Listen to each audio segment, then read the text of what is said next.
Greetings from the apocalypse. So today in the studio, I'm going to show you how to fuse fine silver granulation in the kiln. We're going to use an acetylene torch, and I'm going to show you how to do it so none of the granules stick to each other. You don't go too far and end up with one giant granule. I promise you, watch this video and your fine silver granulation skills are going to go through the roof.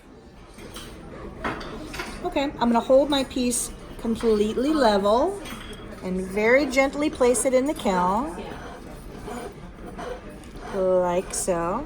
You notice the glue will kind of burn off and get a little brown. Just let that have a minute until that disappears. I'll put the lid back on just for a sec to facilitate that.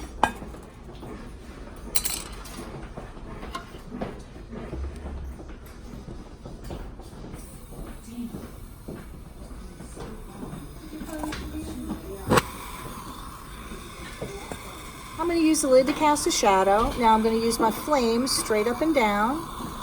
I'm going to heat around the whole piece until the edges of the back sheet get shiny and melt a little bit. See that? Once I start to see that little flash, I can take that metal and push it underneath my granules.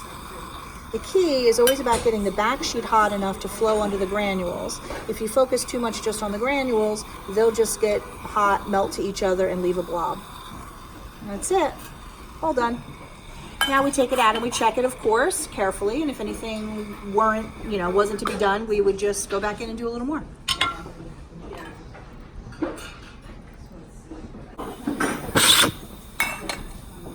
Would you hit the light? Oh, sorry, one more time.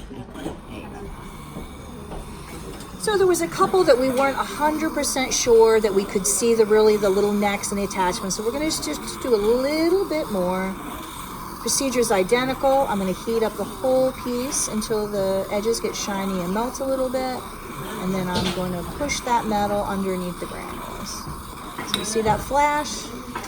See how I can just push it? Working my way around. That's it. Should be all done.